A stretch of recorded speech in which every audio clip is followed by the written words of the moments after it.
저는 아버지가 없는 줄 알았어요. 내 아들을 때린 놈이 누구냐? 당장 앞으로 튀어나와! 보육원에서 자란 고졸 청년. 그는 특수부대에 입대했어요. 하지만 첫날부터 지옥이 시작됐죠. 보육원 고졸 주제에 감히 우릴 가르치려 들어! 기본도 없는 놈이! 매일 하루도 빠짐없이 구타당했어요. 무슨 이유로 그들은 신병을 매일 괴롭혔을까요? 그런데 탄약고 폭발 위기. 남은 시간 단 17초. 모두가 도망칠 때 그가 혼자 뛰어들었어요. 3분 만에 부대 전체를 구했죠.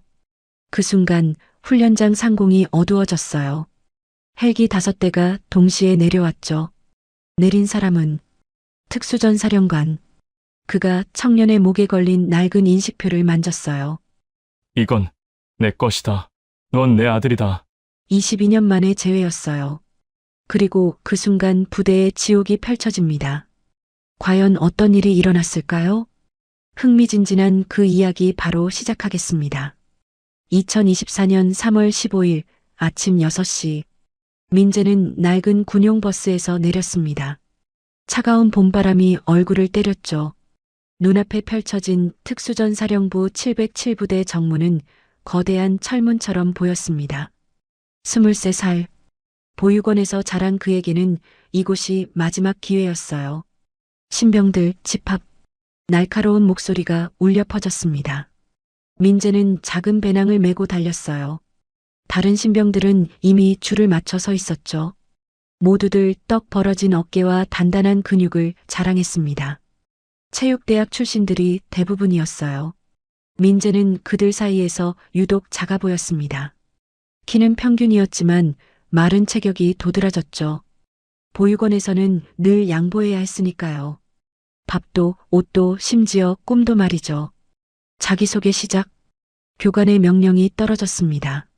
첫 번째 신병이 앞으로 나섰어요. 김준수입니다.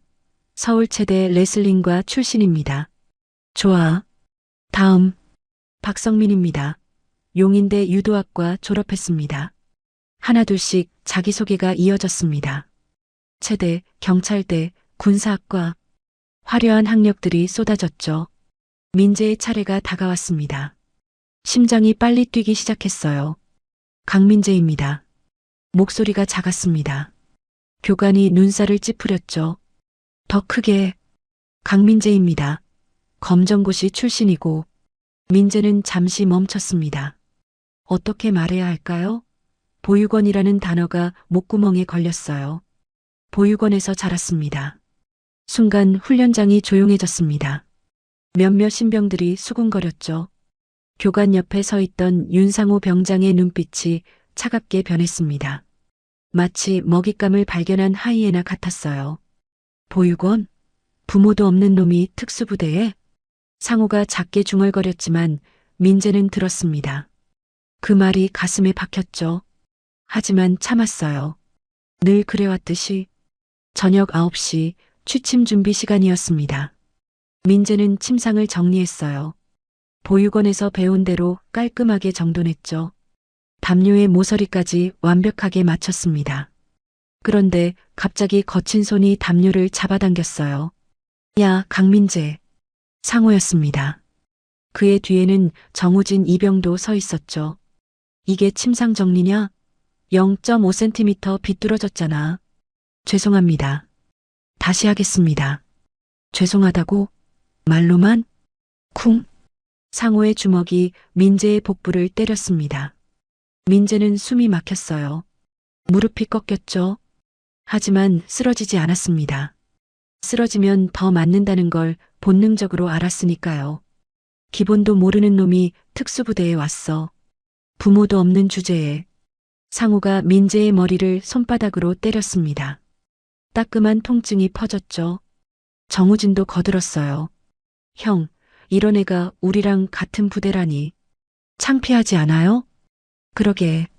교육이 필요해. 그날 밤 민재는 30분 동안 맞았습니다. 복부, 등, 허벅지. 겉으로 티가 안 나는 곳만 골라서였죠. 군대의 잔인한 지혜였습니다. 민재는 침상에 누워 천장을 바라봤어요. 온몸이 욱신거렸죠. 그런데 이상했습니다. 눈물이 나오지 않았어요. 보육원에서도 이런 일은 흔했으니까요. 큰 아이들에게 맞는 건 일상이었죠. 참자. 언젠가는 기회가 올 거야. 민재는 베개 밑에서 작은 노트를 꺼냈습니다.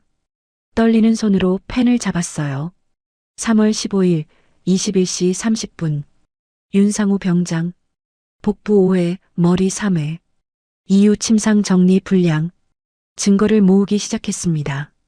언젠가 이것이 무기가 될 거라고 믿었죠. 다음 날 아침 폭발물 처리 이론 수업이 있었습니다. 민재는 교재를 펼쳤어요. 복잡한 화학식과 물리 공식들이 빼곡했죠. 다른 신병들은 머리를 감싸쥐었습니다. 하지만 민재에게는 달랐어요. 보육원에서 혼자 공부했던 시간들이 떠올랐습니다. 도서관에서 빌린 낡은 화학책, 물리학 교재들. 친구도 없었던 민재에게 책은 유일한 친구였죠. 특히 폭발물과 화학 반응에 관한 책들은 그의 취미였어요. 왜인지 모르게 끌렸거든요. 시험 시작. 30분 안에 50문제를 풀어라. 김도연 중사가 소리쳤습니다.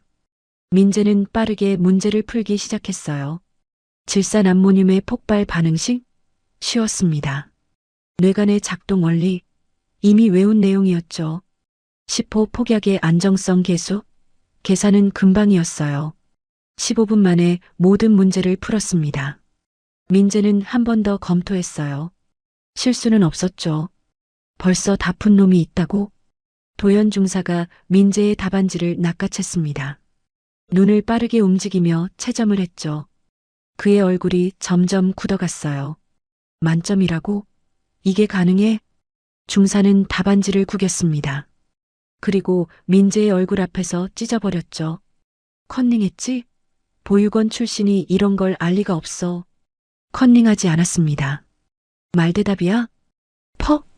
중사의 손바닥이 민재의 뺨을 때렸습니다. 따가운 통증이 퍼졌어요. 제 시험이다. 이번엔 내가 직접 감시한다. 30분 후 민재는 다시 만점을 받았습니다. 도연 중사의 얼굴이 붉어졌죠. 자존심이 상한 표정이었어요. 모범 답안을 외운 거야. 실전에서는 쓸모없는 놈. 그날 저녁 민재는 또 맞았습니다. 이번에는 더 심했어요. 건방진 놈이라는 이유였죠. 밤 11시 민재가 화장실에서 나오는데 누군가 어깨를 두드렸습니다. 괜찮아? 낮은 목소리였어요. 이준혁 원사였습니다. 50세의 베테랑 부사관이었죠. 그의 눈에는 걱정이 가득했어요. 네, 괜찮습니다. 거짓말하지 마. 다 보고 있어. 준혁 원사는 주머니에서 파스와 소염제를 꺼냈습니다. 민재의 손에 쥐어줬죠. 직접 나서면 더 힘들어질 거야. 하지만 포기하지 마. 언젠가는 내 능력을 인정받을 날이 올 거야. 원사가 돌아서려는 순간 민재가 물었습니다. 왜 저를 도와주시는 거예요? 준혁 원사가 잠시 멈췄습니다. 그리고 작게 말했어요. 나도 고아였거든. 30년 전에는 나도 너처럼 맞았어. 그때 누군가 이런 말을 해줬으면 좋았을 텐데. 원사가 사라진 후 민재는 손에 든 약을 꽉 쥐었습니다. 따뜻했어요. 군대에 와서 처음 느끼는 온기였죠. 그날 밤 민재는 베개를 꼭 껴안았습니다. 그 안에는 낡은 군용 인식표가 있었어요. 보육원에서 그와 함께 발견된 유일한 물건이었죠. 707, 1845TJ. 희미하게 새겨진 숫자들을 손가락으로 더듬었습니다. 윤소희 원장님의 말이 떠올랐어요. 민재야, 내 아버지는 군인이었대. 특수부대에서 작전 중에 실종됐다더구나. 이 인식표만 남기고 민재는 인식표를 가슴에 품었습니다. 차가운 금속이 심장 소리를 느끼는 것 같았어요. 아버지도 이런 고통을 견뎠겠죠? 저도 견딜 수 있어요. 창밖에서 부대 훈련가가 희미하게 들렸습니다. 끝까지 간다라는 가사였죠. 민재도 작게 따라 불렀어요. 목소리는 떨렸지만 의지는 단단했습니다. 3월의 찬바람이 창문을 두드렸습니다. 봄은 아직 멀었어요. 하지만 민재는 알았죠. 겨울이 깊을수록 봄은 더 따뜻하다는 걸. 내일도 맞을 겁니다. 모레도 맞겠죠. 하지만 포기하지 않을 거예요. 언젠가는, 반드시 언젠가는 증명할 겁니다. 보육원 출신도 할 수 있다는 걸. 부모가 없어도 강할 수 있다는 걸. 민재는 노트를 다시 펼쳤습니다. 떨리는 손으로 한 줄을 더 적었어요. 목표 최고의 폭발물 처리 전문가가 되기. 그리고 아버지가 자랑스러워할 만한 군인이 되기. 펜을 놓고 눈을 감았습니다. 내일의 태양이 뜨기까지 6시간이었죠. 짧은 잠이라도 자야 했어요. 내일을 견디기 위해서. 특수부대의 첫 주가 그렇게 시작됐습니다. 4월 3일 오후 2시 실전 시뮬레이션 훈련장. 거대한 스크린에 복잡한 회로도가 떠올랐습니다. 가상의 폭발물 해체 시뮬레이션이었죠. 교관들조차 풀기 어려운 고난도 문제였어요. 제한 시간은 10분. 이번 문제는 실제 테러리스트들이 사용하는 7중 안전장치 폭탄입니다. 북한군 특수부대 매뉴얼에도 나오는 최고 난이도예요. 김도연 중사가 설명했습니다. 그의 목소리에는 자신감이 넘쳤죠. 아무도 못 풀 거라는 확신이었어요. 누가 먼저 도전할래? 아무도 손을 들지 않았습니다. 다들 화면만 멍하니 바라봤죠. 그때 민재가 조용히 손을 들었어요. 제가 해보겠습니다. 순간 훈련장이 웅성거렸습니다. 상호가 비웃었죠. 보육원 출신이 뭘 안다고? 민재는 대답하지 않았습니다. 조용히 시뮬레이터 앞에 섰어요. 화면을 3초간 응시했죠. 그의 눈동자가 빠르게 움직였습니다. 머릿속에 3차원 설계도가 그려졌어요. 붉은 선, 파란 선, 노란 선. 각각의 연결고리가 보였죠. 7중 안전장치의 패턴이 읽혔습니다. 민재의 손이 움직이기 시작했어요. 먼저 3번째 회로를 차단했습니다. 그 다음 7번째, 첫 번째 순서로 해체했죠. 일반적인 순서와는 완전히 달랐어요. 2분 47초. 퍼펙트 클리어. 거대한 녹색 글씨가 화면에 떴습니다. 훈련장이 조용해졌어요. 마치 시간이 멈춘 것 같았죠. 도연 중사의 얼굴이 새빨갛게 변했습니다. 그는 이 문제를 푸는데 35분이 걸렸거든요. 그것도 답안지를 보면서였죠. 어떻게 이게 가능해? 교관들이 수군거렸습니다. 민재는 조용히 자리로 돌아왔어요. 하지만 그를 기다린 건 칭찬이 아니었습니다. 그날 밤 내무실. 너 오늘 일부러 그런 거지? 상우가 민재의 멱살을 잡았습니다. 그의 눈은 질투로 불타고 있었죠. 우리를 바보로 만들려고? 아닙니다. 그냥 문제를 푼 것뿐이야. 그냥 고졸 주제에 우릴 가르치려 드는 거야? 퍽, 퍽, 퍽. 주먹이 날아왔습니다. 민재의 복부를 정확히 때렸죠. 숨이 막혔어요. 무릎이 꺾였습니다. 상호의 과거가 민재는 몰랐어요. 그가 특수부대 선발 시험에서 3번이나 떨어졌다는 걸. 겨우 붙은 이곳에서 후임에게 지는 건 참을 수 없었죠. 정우진, 너도 와. 우진이 다가왔습니다. 그의 발이 민재의 허벅지를 걷어찼어요. 형, 이 새끼 정말 재수 없어요. 천재인 척하면서. 민재는 바닥에 쓰러졌습니다.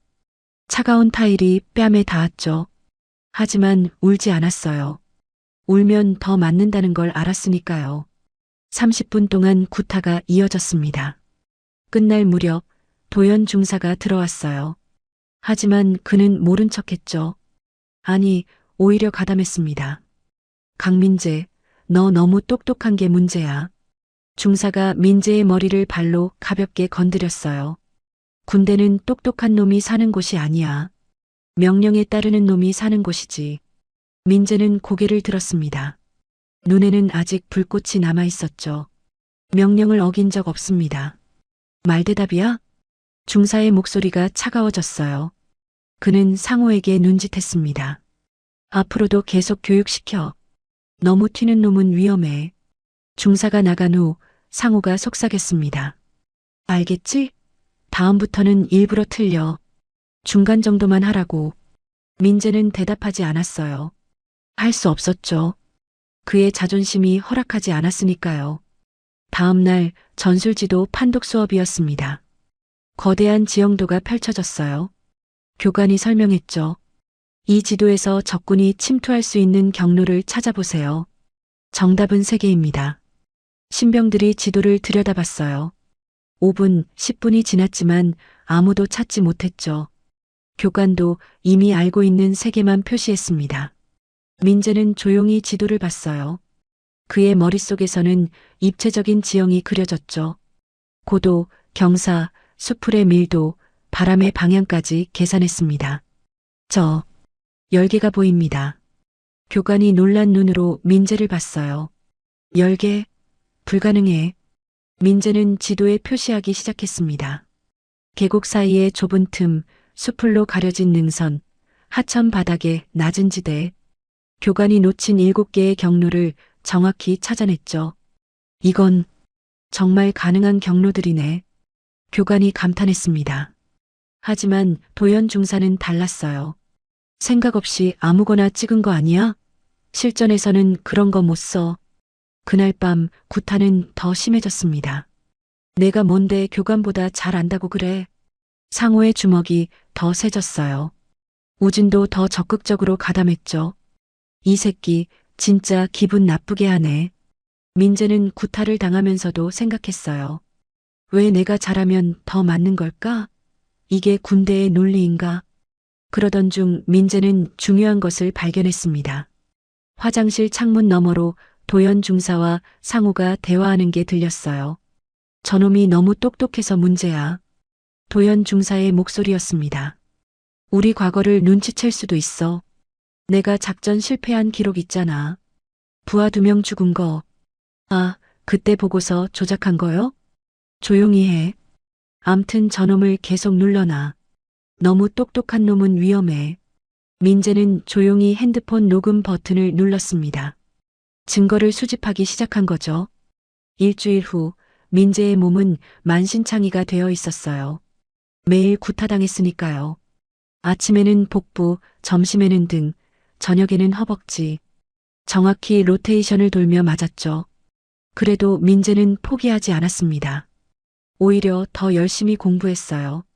폭발물 이론, 전술 전략, 무기 체계. 모든 것을 머릿속에 입력했죠.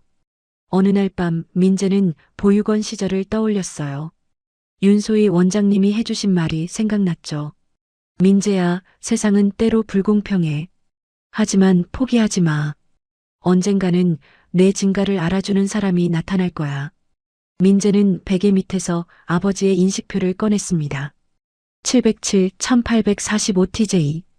희미한 글씨를 만졌어요. 아버지도 이런 걸 겪으셨을까요? 저보다 더 힘드셨겠죠? 그때 침상 옆에 무언가가 놓여 있었어요. 파스와 진통제였습니다. 그리고 작은 쪽지가 있었죠. 포기하지 마. 너를 지켜보는 사람이 있어. 마이너스 준혁. 이준혁 원사였습니다. 그는 매일 밤 몰래 약을 놓고 갔어요. 직접 나서면 민재가 더 힘들어질 걸 알았으니까요. 민재는 쪽지를 가슴에 품었습니다. 따뜻했어요. 혼자가 아니라는 느낌이 들었죠. 그리고 노트를 펼쳤습니다. 구타 일지를 계속 작성했어요. 4월 10일 89일 중 87일 구타. 윤상호 병장 마이너스 복부 15회, 얼굴 5회. 정우진 이병 마이너스 발차기 10회. 김도연 중사 마이너스 뺨 3회. 이유 수업 시간에 정답을 맞춰서 증거는 계속 쌓였습니다. 녹음 파일도 23개가 되었죠. 특히 비리에 관한 대화들이 중요했어요. 민재는 알았습니다. 언젠가 이 모든 것이 밝혀질 거라는 걸. 그날을 위해 참고 있었죠. 조금만 더 버티자. 창밖에는 4월의 봄비가 내리고 있었어요. 차가운 빗소리가 마음을 진정시켰죠. 민재는 천천히 눈을 감았습니다. 내일도 맞을 겁니다. 아프겠죠. 하지만 포기하지 않을 거예요. 능력이 뛰어날수록 더 맞는 이상한 곳. 하지만 언젠가는 이 능력을 인정받을 날이 올 거예요. 그날을 믿으며 민재는 잠이 들었습니다. 꿈속에서는 아무도 때리지 않았어요. 오히려 박수를 받았죠.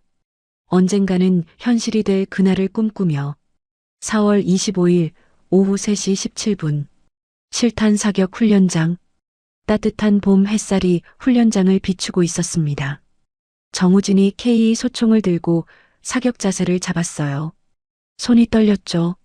긴장한 탓이었습니다. 사격 시작. 탕, 탕, 탕. 총소리가 울려 퍼졌어요. 그런데 네 번째 탄환이 이상한 방향으로 날아갔습니다. 표적을 벗어나 500m 떨어진 건물 벽을 때렸죠. 그 건물은 탄약 보관소였습니다. 스파크가 튀었어요. 작은 불꽃이 일었죠. 건물 외벽에 쌓여있던 마른 나뭇잎에 불이 붙었습니다. 바람이 불었어요. 불꽃이 순식간에 커졌죠. 불이야. 누군가 소리쳤습니다. 훈련장이 순간 아수라장이 되었어요. 탄약고다. 탄약고에 불이 났어. 도연 중사의 얼굴이 하얗게 질렸습니다. 그는 매뉴얼을 외치는 대신 도망치기 시작했어요. 전원 대피, 당장 대피해. 중사가 가장 먼저 뛰었습니다. 상호도 겁에 질려 따라 뛰었죠. 우진은 그 자리에 얼어붙었어요. 자신이 쏜 총알이 원인이라는 걸 알았으니까요. 교관들도 우왕좌왕했습니다. 매뉴얼을 찾느라 시간만 낭비했죠. 소화기를 들고 뛰어간 몇몇은 불길의 크기를 보고 포기했어요. 안 돼. 너무 커졌어. 폭발한다. 민재는 그 자리에 서서 상황을 분석했습니다. 화재 발생 지점, 바람의 속도와 방향, 탄약고까지의 거리, 건물 구조. 모든 정보가 머릿속에서 3차원으로 그려졌어요. 계산이 순식간에 끝났죠. 4분 30초. 그 안에 막지 못하면 탄약고가 폭발한다. 주변 사람들이 도망치는 와중에 민재만 반대로 뛰었습니다. 불길을 향해서요. 아, 미쳤어? 돌아와. 누군가 소리쳤지만 민재는 멈추지 않았어요. 그때였습니다. 500km 떨어진 특수전 사령부 상황실에서 이 장면이 실시간으로 중계되고 있었죠. 마침 국방부 실사단이 방문 중이었고 훈련 감시 드론이 모든 것을 촬영하고 있었어요. 저 병사는 뭐 하는 거야? 박태준 사령관이 스크린을 응시했습니다. 55세의 노련한 장군이었죠. 그의 눈이 좁아졌어요. 화면 속 민재는 불길 앞에서 멈췄습니다. 그리고 주변을 빠르게 살폈죠. 훈련용 폭약 상자를 발견했어요.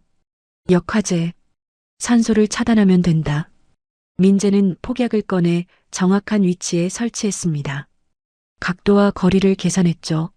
3초 후 폭발이 일어났어요. 쿵! 작은 폭발이 일어나며 흙먼지가 날렸습니다. 불길의 진행 방향이 바뀌었어요. 역방향으로 폭발을 일으켜 산소 공급을 차단한 거죠. 동시에 민재는 소화 장비 3개를 끌고 왔습니다. 정확한 각도로 배치했어요. 삼각형을 이루며 불길을 에워쌌죠. 소화기 분사. 민재가 외쳤습니다. 망설이던 몇몇 병사들이 달려왔어요. 민재의 지시대로 소화기를 분사했죠. 3분 43초. 불길이 완전히 잡혔습니다. 탄약고 폭발까지 17초를 남기고요. 훈련장에 정적이 흘렀어요. 모두가 민재를 바라봤죠. 얼굴에 그을음을 묻힌 채 거친 숨을 쉬는 그를. 특수전 사령부 상황실도 조용해졌습니다. 저 병사, 누구지?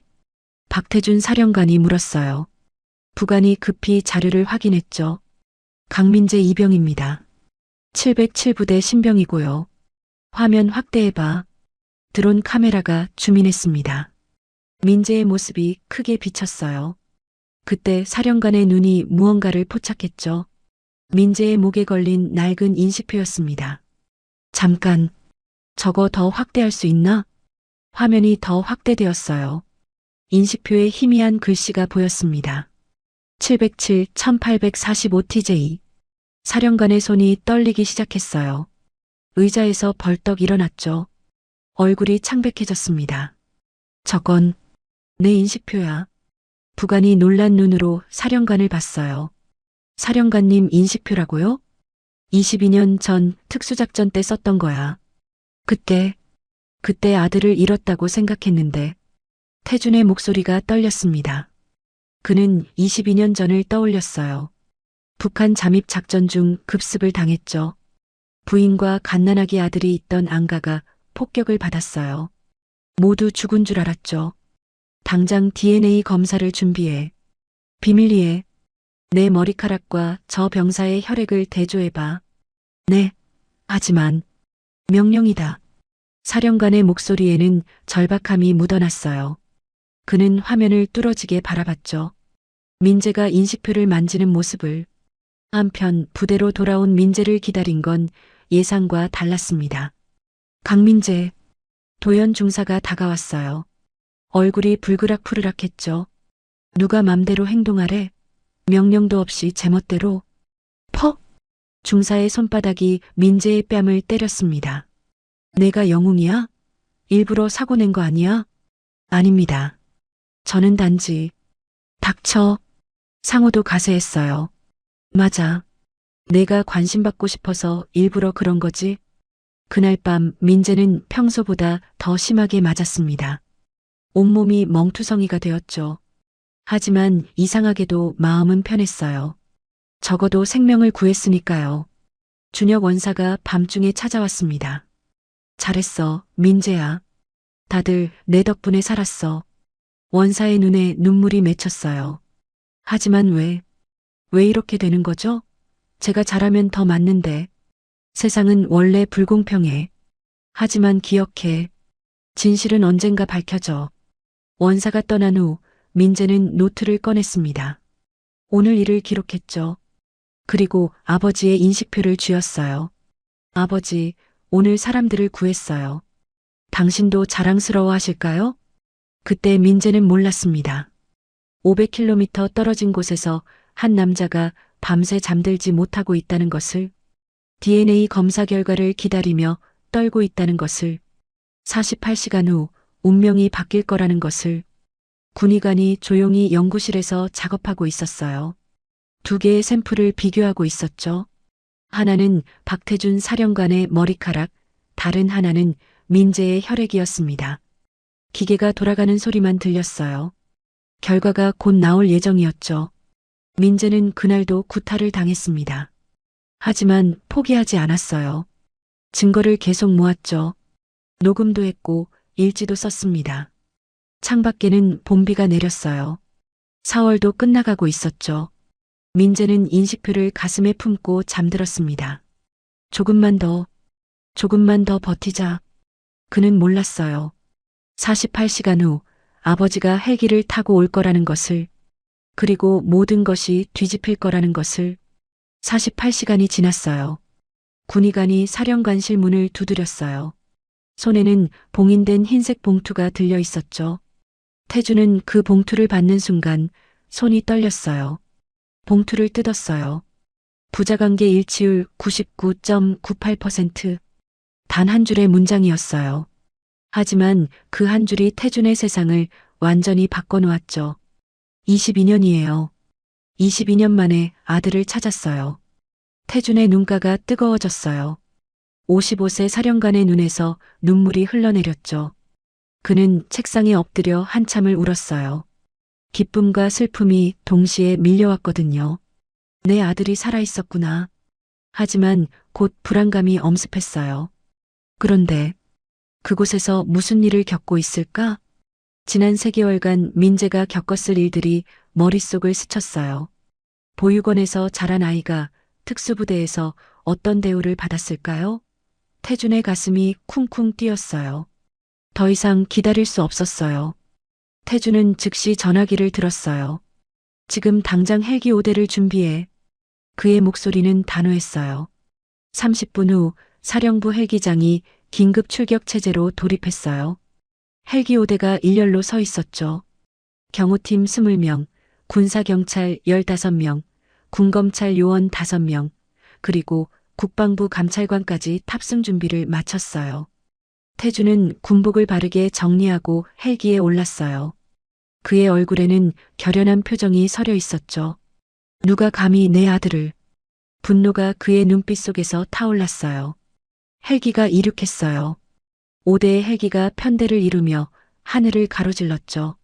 로터 소리가 귀청을 찢었어요. 707부대까지는 40분 거리였어요. 태주는 창밖을 바라보며 생각했어요. 22년 전 그날이 떠올랐죠. 특수작전 중 적의 매복을 받았던 순간 아내는 그때 임신 중이었어요. 작전 실패 후 아내는 조산으로 아이를 낳았고 얼마 못 가 세상을 떠났죠. 태주는 병원에서 아이가 죽었다는 통보를 받았어요. 하지만 그건 거짓이었어요. 누군가 내 아들을 보육원에 버렸어. 왜일까요? 누가 그랬을까요? 태주는 주먹을 꽉 쥐었어요. 나중에 밝혀낼 일이었죠. 지금은 아들을 만나는 게 먼저였어요. 오후 2시 707부대 훈련장 상공에 굉음이 울려 퍼졌어요. 헬기다. 5대 나온다. 신병들이 하늘을 올려다봤어요. 검은색 헬기 5대가 동시에 하강하고 있었죠. 먼지 폭풍이 일었어요. 모두 눈을 가리며 뒤로 물러났어요. 긴급 집합. 연대장의 목소리가 확성기를 타고 퍼졌어요. 부대 전체가 훈련장으로 뛰어나왔죠. 300명의 대원들이 일렬로 정렬했어요. 연대장의 얼굴이 새하얗게 질렸어요. 옆에 선 대대장도 마찬가지였죠. 사령관님이 직접 오셨어. 중대장들도 당황한 표이었어요. 사령관이 예고 없이 부대를 방문한다는 건 뭔가 큰 문제가 있다는 뜻이었거든요. 헬기 문이 열렸어요. 태준이 내렸어요. 그의 뒤로 경호팀과 군사경찰, 군검찰이 쏟아져 나왔죠. 마치 전쟁터에 온 것 같은 분위기였어요. 훈련장이 숨을 죽였어요. 태준은 천천히 걸었어요. 그의 시선이 정렬된 신병들을 훑었죠. 그리고 멈췄어요. 저기 맨 끝에 서 있는 한 신병이 보였어요. 얼굴에 멍이 들어 있었죠. 입술이 터져 있었고 오른쪽 눈두덩이 부어올라 있었어요. 민재였어요. 태준의 발걸음이 빨라졌어요. 민재는 사령관이 자기 쪽으로 걸어오는 걸 보고 당황했어요. 왜 나한테? 주변 선임들도 웅성거렸어요. 태준이 민재 앞에 섰어요. 두 사람의 눈이 마주쳤죠. 태준은 민재의 얼굴을 천천히 살폈어요. 멍든 뺨, 터진 입술, 부은 눈. 아들이 겪은 고통이 고스란히 보였어요. 태준의 손이 올라갔어요. 민재의 목에 걸린 낡은 인식표를 조심스럽게 만졌죠. 이건 태준의 목소리가 떨렸어요. 내 것이다. 훈련장 전체가 숨을 죽였어요. 태준은 민재의 눈을 똑바로 봤어요. 그리고 말했죠. 넌 내 아들이다, 민재야. 민재의 눈이 커졌어요. 뭐라고요? 아들. 민재의 머리가 하얗게 변했어요. 무릎에 힘이 풀렸죠. 그 자리에 주저앉을 뻔했어요. 저는 아버지가 없는 줄. 민재의 목소리가 떨렸어요. 태준이 민재의 어깨를 잡았어요. 미안하다. 아빠가 22년이나 늦게 찾았구나. 민재의 눈에서 눈물이 쏟아졌어요. 태어나서 처음으로 아빠라는 단어를 들었거든요. 태준은 민재를 부축해 일으켰어요. 그리고 천천히 몸을 돌렸죠. 훈련장을 향해 섰어요. 태준의 목소리가 낮게 깔렸어요. 내 아들을 때린 놈이 누구냐? 공기가 얼어붙었어요. 300명의 대원 중 아무도 입을 열지 못했죠. 다들 고개를 숙였어요. 태준의 시선이 뒤쪽으로 향했어요. 거기 도영과 상우가 다른 병사들 뒤에 숨어 있었죠. 나와. 태준의 목소리는 명령이었어요. 도영과 상우는 움직이지 못했어요. 다리가 떨렸거든요. 군사경찰이 움직였어요. 대원들 사이를 헤치고 들어가 두 사람을 끌어냈죠. 사령관님, 저희는 도연이 말하려 했어요. 태준이 손을 들어 막았어요. 입 닥쳐. 그의 목소리는 얼음장처럼 차가웠어요. 그때 한원사가 앞으로 나섰어요. 준혁이었어요. 그의 손에는 두꺼운 파일이 들려 있었죠. 사령관님, 준혁이 경례를 했어요. 보고 드릴 것이 있습니다. 태준이 고개를 끄덕였어요. 준혁은 파일을 태준에게 건넸어요. 3개월간 기록한 모든 증거입니다. 파일을 열었어요. 거기엔 모든 게 담겨 있었어요. 구타 영상 47건, CCTV 화면을 캡처한 사진들이었죠. 상우가 민재의 뺨을 때리는 장면, 도연이 발로 차는 장면, 여러 명이 둘러싸고 집단 구타하는 장면, 녹음 파일 23개, USB가 첨부되어 있었어요. 고졸은 죽어도 진급 못 시켜. 저놈 너무 똑똑해서 위험해. 우리 비리 들킬 수도 있어. 대화 내용이 전부 기록되어 있었죠. 비리 문서 18건, 진급 금품 수수 내역, 훈련 성적 조작 증거, 예산 횡령 기록. 그리고 마지막, 민재가 직접 쓴 구타 일지였어요. 89일 중 87일 구타당한 기록이었죠. 날짜, 시간, 가해자, 부위, 이유까지 세세하게 적혀 있었어요. 태준의 손이 떨렸어요. 분노가 치밀어 올랐죠. 태준은 파일을 덮었어요. 그리고 군검찰 요원에게 건넸죠. 전부 확인해. 검찰 요원들이 즉시 움직였어요. 노트북을 꺼내 USB를 재생했어요. 훈련장에 스피커 소리가 울려 퍼졌죠. 저놈을 계속 눌러놔야 한다. 도연의 목소리였어요. 네, 중사님. 제가 확실하게 하겠습니다. 상호의 목소리였죠. 녹음이 계속 재생됐어요. 모두가 듣고 있었어요. 도연과 상호의 얼굴이 창백해졌어요. 태준이 군사경찰을 향해 고개를 끄덕였어요. 체포해. 군사경찰이 움직였어요. 찰칵. 수갑 소리가 훈련장에 울렸어요. 도연의 손목에 수갑이 채워졌어요. 상호도 마찬가지였죠. 사령관님, 저희는 명령에 따른 것뿐입니다. 도연이 소리쳤어요. 태준은 대답하지 않았어요. 대신 연대장을 봤죠. 연대장. 태준의 목소리가 차갑게 떨어졌어요. 예. 사령관님. 연대장이 뛰어나왔어요. 어떻게 지휘관이면서 이런 일을 방치했느냐. 태준의 호통이 터졌어요. 연대장이 고개를 숙였어요. 할 말이 없었죠. 대대장도 나와. 대대장도 뛰어나왔어요. 너희들은 지금 이 순간부로 보직 해임이다. 두 사람의 얼굴이 흑빛이 됐어요. 중대장들도 전원 감찰 조사 대상이다. 군검찰이 조사할 것이다. 3명의 중대장이 고개를 숙였어요. 태준은 다시 민재를 봤어요. 아들이 눈물을 흘리고 있었죠. 태준이 민재에게 다가갔어요. 그리고 품에 안았어요. 미안하다, 민재야. 아빠가 너무 늦었구나. 민재는 아버지의 품에 안겨 펑펑 울었어요. 태어나서 처음이었어요. 누군가의 품에 안겨본 게. 저는 혼자인 줄 알았어요. 민재의 목소리가 흐느껴 나왔어요. 아버지가 있었던 거군요. 태준도 눈물을 흘렸어요. 55세 사령관의 눈에서 뜨거운 눈물이 흘러내렸죠. 이제 혼자가 아니야.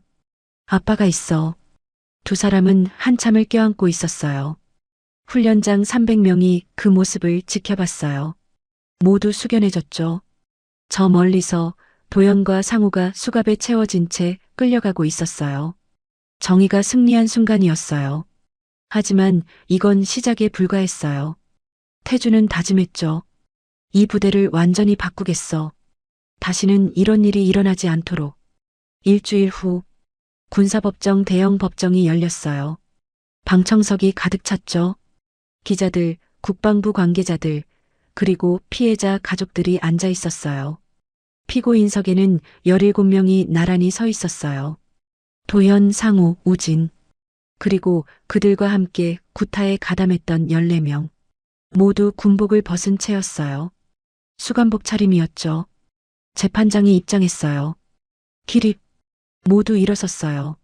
재판장이 자리에 앉으며 서류를 펼쳤어요. 그리고 차갑게 말했죠. 피고인 김도연. 혐의는 특수폭행, 조직적 괴롭힘, 예산 횡령, 진급비리, 작전 기록 위조입니다. 증거가 명백합니다. 도연의 얼굴이 창백해졌어요. 피고인 윤상호. 혐의는 특수폭행, 조직적 괴롭힘 주도입니다. 87건의 구타를 주도했습니다. 상호는 고개를 숙였어요. 손이 떨렸죠. 검사가 일어섰어요. 피고인 김도연에게 군교도소 7년형을 구형합니다. 방청석이 웅성거렸어요. 피고인 윤상호에게 군교도소 5년형을 구형합니다. 도연이 소리쳤어요. 재판장님, 저희는 군대 문화를 따랐을 뿐입니다. 재판장이 차갑게 쳐다봤어요. 군대 문화? 그것은 범죄를 정당화할 수 없습니다. 피해자는 87일 중 87일을 맞았습니다. 이것이 문화입니까? 도연은 더 이상 말하지 못했어요. 같은 시각 707부대는 완전히 바뀌고 있었어요. 새로운 연대장이 부임했어요. 인권교육 전문가 출신이었죠. 새로운 대대장 3명도 함께 왔어요. 모두 군 인권 개선 경력자들이었어요. 첫 전체 집합에서 새 연대장이 말했어요. 오늘부터 이 부대는 완전히 달라집니다. 그의 목소리는 단호했어요. 구타는 범죄입니다. 가혹행위는 범죄입니다. 학력 차별도 범죄입니다. 신병들이 눈을 빛냈어요. 누구든 피해를 받으면 즉시 신고하십시오. 익명도 가능합니다. 신고자는 반드시 보호합니다. 새 대대장이 덧붙였어요. 이 부대를 대한민국에서 가장 깨끗한 부대로 만들겠습니다. 박수가 터졌어요. 변화가 시작된 거예요. 그날 오후 검은색 버스 5대가 부대에 도착했어요. 국방부 특별감사단 100명이었어요. 감사단장이 내렸어요. 그는 명함을 꺼내 새 연대장에게 건넸죠. 앞으로 3개월간 이 부대에 상주하며 전수조사를 실시합니다. 연대장이 고개를 끄덕였어요. 감사단은 즉시 움직였어요. 모든 서류를 뒤졌어요. 모든 계좌를 추적했어요. 모든 대원을 면담했죠. 2주 후 추가 비리 연루자 23명이 적발됐어요. 훈련비 부정 수령, 보급품 횡령, 근무 기록 조작, 모두 징계를 받았어요. 부대가 말 그대로 초토화됐죠. 하지만 이건 필요한 과정이었어요. 썩은 부분을 도려내야 건강해질 수 있었거든요. 같은 시기 전국의 뉴스가 이 사건을 다뤘어요. 특수부대 내 충격적인 가혹행위 실태, 보육원 출신 천재 병사, 사령관 아들로 밝혀져 폭발 위기 구한 영웅, 3개월간 매일 구타당해 TV 화면마다 민재의 이야기가 나왔어요. CCTV 영상이 공개됐어요. 물론 모자이크 처리는 됐지만 구타 장면은 충격적이었죠. 국민들이 분노했어요. 청와대 국민청원 게시판에 글이 올라왔어요. 군대 가혹행위 처벌 강화를 요구합니다. 청원 참여자가 50만 명을 넘었어요. 국방부 장관이 긴급 기자회견을 열었어요. 이번 사건에 대해 깊이 사과드립니다. 장관이 고개를 깊이 숙였어요. 군 내 가혹행위를 뿌리 뽑겠습니다. 제도를 전면 개선하겠습니다. 이 사건은 국가적 이슈가 됐어요. 2주 후 국방부가 발표했어요. 군 인권 개선 5대 방안을 즉시 시행합니다. 첫째, 군 내 학력 차별 금지법 강화. 둘째, 익명신고 시스템 구축. 한라인 24시간 운영. 셋째, 구타 가해자 즉시 군사재판 회부 의무화. 넷째, 신병 인권 교육 시간 3배 확대. 다섯째, 부대 내 CCTV 추가 설치 의무화. 태준 사령관이 군 인권 개선 TF팀 위원장을 맡았어요. 그는 회의에서 말했어요. 제 아들이 겪은 일이 다시는 반복되어서는 안 됩니다. 위원들이 고개를 끄덕였어요. 모든 부대에 이 제도를 적용하겠습니다. 예외는 없습니다. 변화의 바람이 정군에 불기 시작했어요. 한 달 후 민재는 특수부대 정식 대원으로 선발됐어요. 신병 교육 최우수 성적이었죠. 폭발물 처리 시험에서도 만점을 받았어요. 이번엔 아무도 의심하지 않았어요. EOD 폭발물 처리 전문가로 임관 추천까지 받았죠. 부대 내 분위기가 완전히 바뀌었어요. 민재 병장님, 후배들이 존경하는 눈빛으로 민재를 봤어요. 어떻게 그렇게 빨리 푸셨어요? 민재가 웃으며 답했어요. 천천히 보면 보여요. 침착하게 하면 됩니다. 이제 민재는 선생님이 됐어요. 후배들에게 기술을 가르쳤죠. 그리고 무엇보다 이제 아버지가 있었어요. 2개월 후 군사재판 최종 판결이 나왔어요. 도연 군교도소 7년형 확정. 군에서 불명예 제대. 상호 군교도소 5년형 확정. 전역 후 취업 제한 명단 등재. 우진 군교도소 2년형. 집행유예 없이 실형. 기타 가담자 14명 징계 및 벌금형. 도연은 군교도소로 이송되는 차 안에서 말했어요. 내가 왜 이렇게 됐지? 하지만 후회해도 늦었어요. 상호는 면회온 가족에게 말했어요. 미안해. 내가 잘못했어. 가족들은 울었어요. 그들은 대가를 치르고 있었어요. 같은 날, 준혁 원사가 국방부에 소환됐어요. 장관 집무실이었죠. 이준혁 원사. 장관이 일어섰어요. 부대 내 비리를 고발하고 피해자를 보호한 공로로 국방부 장관 표창을 수여합니다. 박수가 터졌어요. 준혁은 표창장을 받으며 말했어요. 정의는 계급장이 만드는 게 아닙니다. 그의 목소리는 떨렸어요. 용기 있는 한 사람이 만드는 겁니다. 저는 제 양심을 따랐을 뿐입니다. 기자들이 카메라를 들이댔어요. 준혁의 이야기는 또 다른 영웅담이 됐어요. 주말, 태준이 민재를 데리고 부대 밖으로 나왔어요. 처음으로 아버지와 아들이 함께 외출하는 날이었죠. 뭐 먹고 싶니? 태준이 웃으며 물었어요. 민재는 어색했어요. 아직도 익숙하지 않았거든요. 아버지가 좋아하시는 걸로.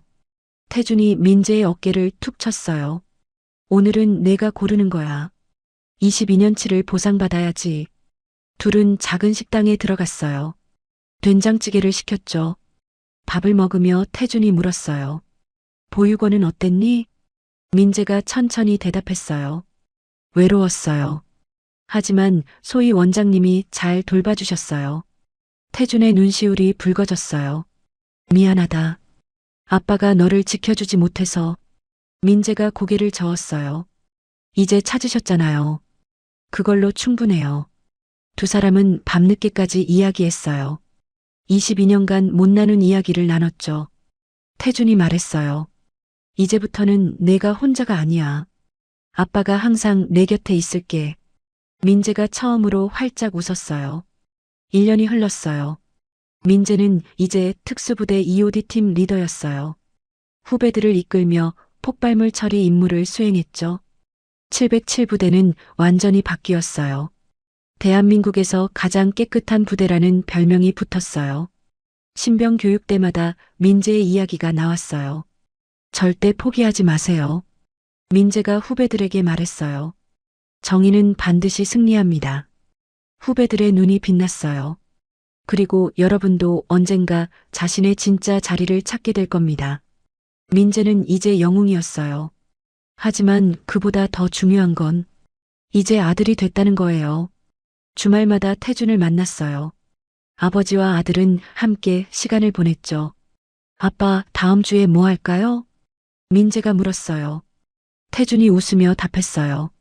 내가 하고 싶은 거 하자. 이제 우린 평생 함께니까. 민재가 고개를 끄덕였어요. 하늘이 파랗게 개었어요. 새로운 시작이었어요. 여러분, 이번 영상 즐겁게 감상하셨나요? 여러분의 생각을 댓글로 함께 나누어 주세요. 구독과 좋아요는 영상 제작에 큰 도움이 됩니다. 끝까지 시청해 주셔서 감사드리며 더 좋은 영상으로 곧 다시 찾아뵙겠습니다. 감사합니다.